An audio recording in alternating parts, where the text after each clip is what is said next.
We're so delighted he's joined us for the first time on the show in the studio. Lord Glasman, Maurice Glasman is a Labour peer and founder of Blue Labour. Good afternoon to you. Good afternoon. Really great to get you in the studio to have a proper chat. Bit of a big issue in the news at the moment. Oh, not a small matter of the budget, how we're going to pay for everything, but the issue of immigration, which is a huge issue across the debate, across the aisle in politics right now. Do you think Shabana Mahmood, the Home Secretary, and her plan to deport failed asylum seekers, to get really tough, to end all the sort of the many appeals, to basically fast track those deportations, to visa bans on countries that won't take their people back, you name it, all the stuff she's announced, even paying people more, just please go, get on the plane. Do you think, A, that's the right thing to do, and B, will it work? Okay, first of all, lovely to be here. It's not often the Labour people say that, to be fair. No, it is, and compliments to your courage over the years. But also, Shabana is like you. She's a really determined, resolute woman who's not going to have any of this. She announced yesterday that the Home Office as a whole was broken. The asylum. You knew that. Okay, when did you last hear talk so openly about the failings of what she inherited? And she's put forward extremely radical plans for sorting out the asylum system, which is part of a wider plan about immigration, about stopping the boats, about sealing the border. Juliet, sometimes in life you've got to say, "Core." She really it sounds did it. She talks the talk. I mean, she's been talked as a potential leader, but we haven't seen her do anything yet. So she's got to get it through Parliament. First of all, for your listeners to know, I know her very well and I very much admire her. So even at Justice, she was doing things that went way. Look at the difference between Shabana Mahmood and David Lammy at Justice. You get the difference between someone who's really resolute. She does her work. Competent. She gets up early. She does her work. So I watched her at Justice and was very impressed. Now, it hasn't been that long since she's been at the Home Office, and this is a really comprehensive plan to address the concerns, particularly of working class people, about an asylum system and an immigration system that's out of control. So she is actually doing something. I've got to kick back a bit. These weren't just... I mean, we should applaud. Even the Reform leader and the Tory leader have said, look, we'll support you if you're going to actually do this. She's gone way further than any Conservative Home Secretary, way further. And this is part of a comprehensive plan to secure the borders, assert sovereignty, which she says is an existential matter for the British state. If we can't do this, she feels... OK, no, but she hasn't done that. She has announced she's going to do it. We haven't seen the bill that has to go through Parliament for some of these measures. Some of these measures she could institute. Yeah, she's pretty keen on... Is she going to get it past the Labour backbenchers? She's going to, I mean, there's a massive majority. But Keir Starmer couldn't get the most basic welfare reforms passed. Yeah, but I mean, Shabana's a serious politician. So the situation in Parliament is... What I was astonished at yesterday was...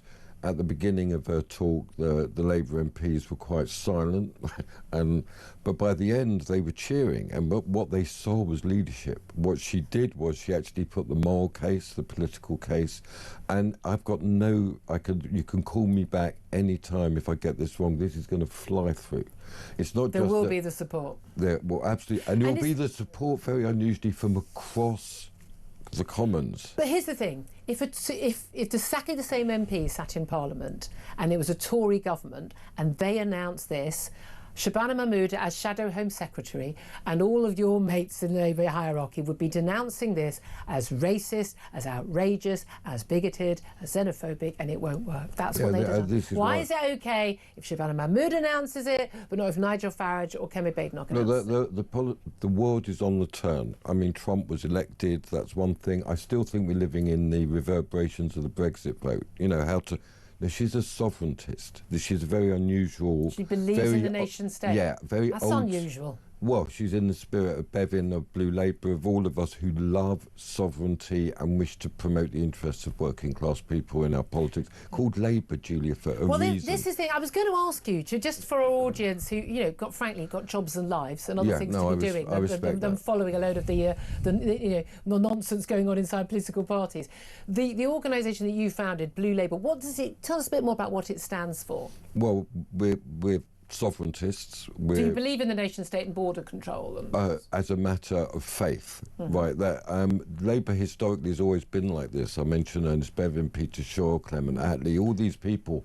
Absolutely. There was a time when Labour was opposed to joining the EEC because of that. Well, I was very strong for Brexit. I campaigned very hard for Brexit. That was one of the greatest days of my life, the referendum. Still for me, absolutely. And everything changed because we knew that after that, democracy is beautiful. So democratic sovereignty, we're much too conservative to ever be in the Conservative Party. We're very strong for family, for patriotism, for good manners, but we're socialist in our economics. We want to see an industrial strategy. We want to see us making things again. You want the state to have more of a role in the market economy? Yeah, for sure. Or do you want no market economy? No. Yeah, but what we don't want... Not communists, though. You wouldn't take away we hate communism. That's not what we're about. It's not that difficult.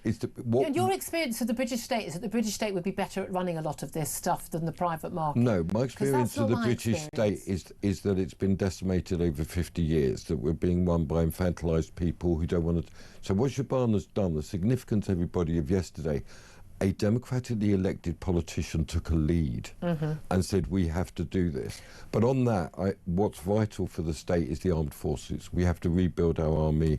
We have to rebuild our weapons production. Honestly, you could think that you were talking to a reform politician. No, because Nigel Farage is a Putin appeaser and a saloon bath. He's not a Putin appeaser. Yes, he is. I tackled him on their... No. What has he done to appease Putin? What, he's always talking... I've got that. Appease Putin. Got it right. What he has opposed consistently the escalation of the war in Ukraine, and I disagree with him on that. And I disagree with him. The second thing is, deep down in his soul is a saloon bath Thatcherite. He loves that. What we've got to recognise that we need an industrial strategy without a partnership with the state, with the private sector. We're not going to be able to rebuild the capacity of our armed forces, and only the state can do. How are we going to rebuild our industrial strategy if we've still got Ed Miliband as the, ruining the British economy one solar panel at a time, and energy secretary? As they say, step by step. This is a very important thing that happened yesterday, and John Healey, who is the Defence Secretary, who I also respect, is absolutely resolute about this. That essentially they've got to double the size of the army, and the weapons production has got to go on in the UK. So the industrial strategy is on the back all part of the weapons. Yeah. It's very interesting. Two of the people you've mentioned there and you've talked of very fondly with great praise, Shabana Mahmood and Healey, both are people who've been named in the papers over the last week or so as potential successors to Keir Starmer. Now, one of the things with Shabana, one assumes that the Home Secretary signed off her asylum plans with Keir Starmer. He's given up trying to smash the gangs. That ain't worked. They're going to try this way. I mean, no mention of smashing the gangs at all for the last few weeks. Things move, Julie. Sometimes you've got to get over it. In politics, things move. No, Rishi Sunak didn't stop the boats. He hasn't smashed the gangs. So now we're going to try something else. Once they're here, we're going to try and get rid of them. Well, we'll see. We'll see if it happens. I think our audience, all I ask, to a man and a woman, say, good luck with it, but it won't work. Yeah, and that's the sceptical, that's the cynical position. All I'm asking you is just look on Shabana with a kind heart. Just give her the benefit of the doubt. I always do if someone comes up with a sensible idea. What she did yesterday was very brave and very unusual. Now, here's the thing, though. Okay, so you're talking about some Labour values. I think a lot of my audience, people say, oh, you're right. A lot of them would sign up to. But there are an awful lot of people in this Labour government, and indeed on Labour benches, who, let's face it, don't get it. They are hand-wringing liberal left. They're up there with the Green Party in terms of put a solar panel everywhere, no such thing as borders, welcome the world in. John Lennon, imagine. Yeah, put everyone on welfare. Yeah. The trouble is you've got an awful lot of backbenchers and, frankly, quite a lot of people in your government, the human rights lawyers, possibly including the Prime Minister, who don't get it. OK, first, just the trivial thing is that Keir Starmer did appoint Shabana Mahmood doing full well what she's like. So that's also a big shift in his worldview. But guess what? It's politics, and people have different views, and there's a genuine battle going on inside Labour. That's what I'm saying to you. These people are my opponents. You know, I want to see sovereignty, I want to see industrial strategy, I want to see the building up, and welfare reform, absolutely. Blue Labour is very, very devoted to the memory of Frank Field and contribution. I gave the Frank Field Memorial Lecture a couple of weeks ago. this is where we are. Now, what you've got to recognise is that we're alive in this game and we're actually engaging with this. But your party couldn't get through 5 billion reforms. Now, I didn't think they were the right 5 billion. They were going to cut disability benefits as opposed to cutting access to them for people who frankly don't need them. We've got 4 million people who are currently on some sort of incapacity benefit where they don't have any requirement to look for work. It's someone with tennis elbow, for goodness sake. And not all disabilities are visible, remember. So we've got all this as well. So there's got to be a discussion about sanity. I mean, it's a huge shift. And the welfare reform, absolutely, because we should be generous, loving and compassionate to people with real disabilities. But this has gone way beyond. It started under Thatcher, you know, with the miners where they all went on disability. But in Duncan Smith, under the Conservatives, he massively got it down. We had more working households, fewer non-working households, people back in work. And, of course, it all went completely up the waxing during lockdown, and it's got worse ever since. But here's the thing. You know, we're a year and a half in to the Labour government. 5-year government. To a 5-year term. It's a year and a half in. Year and a half in. It takes a couple of years to get anything done. They've not even started trying to tackle welfare reform, not even started realistically to tackle illegal migration. They don't have a chance of achieving any of this stuff before the next election. Does Keir Starmer survive the budget? Does he survive next May's elections in Scotland, Wales and local elections in England? Yeah, look, I genuinely don't pay too much attention. All journalists, all they want to talk about is leadership. Well, it's what matters, isn't it? Whoever's the leader. I mean, is it Jeremy Corbyn or is it Keir Starmer? Completely changes the policies. And just to let everybody know, I was very much in favour of Keir Starmer over Jeremy Corbyn. That's for sure. And I did appreciate a lot of the things that he did internally in the party. But here's the issue. Reality has really changed. The election of Trump, I think, was a really big shift. The second election. This one, I went to the inauguration and I saw real working class rage. You know, they were throwing, Julia, their lanyards in the bin, going, free at last, free. Yeah. And this is here. This is with us. So Labour really was built by the working class, for the working class, but it shouldn't be too difficult to pivot back into being the tribune of the working class. That's how the next election. So I think it's taken, you know. Does Keir Starmer get that? Look, our children went to university. You know, they go to university and they get stupid. They believe in lots of stupid things. It's a really big issue. And so what I think we've had is, first year of the government, were they completely baffled and astounded by reality because it wasn't human rights law and just words. They thought it was going to be easier than it is. Much. And I think what I'm seeing is, and particularly yesterday with Shabana, is actually waking up to the reality of government. So I think it's a crucial turning point. I'm very intrigued by that. Do you think Shabana's the future Labour leader?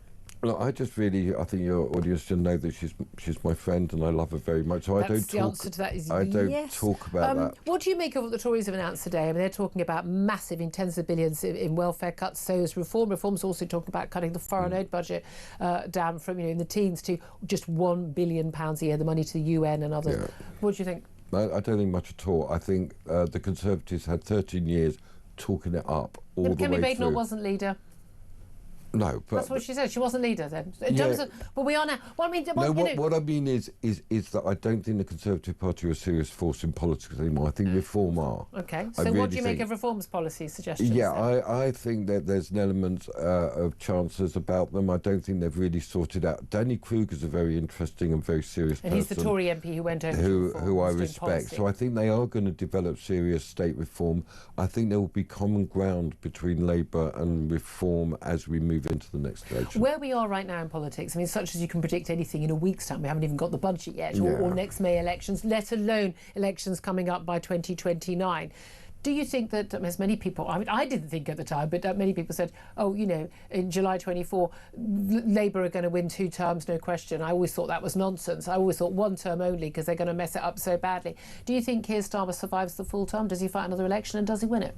I think that Labour will emerge at the end of this government competitive with Reform. I think it's going to be... But it's a two-horse race? It's a two-horse race, completely. And that's why what Shabana did yesterday was so important. If Labour can move into this terrain, stop the boats, build the army, have an industrial strategy and reform welfare, Labour's going to be very competitive. If people can actually see the reality, it can't be a promise, it has to be the reality. It's got to be action. This era is an era of action. What about the concerns on the left of the party? So many of the Red Wall MPs, the ones who got their seats back from the Tories and facing challenges from reform, that's what they want. But in the MPs who'd be part of Blue Labour, what about the MPs off in the leafy shires who are facing challenges from the Lib Dems, from the Greens? They're going to be wanting completely the opposite. Is there now a big issue for Labour? And the Tories to a certain extent have had this, but I think Labour more so, where you've just got two completely separate constituencies. You've got working class, largely Midlands and North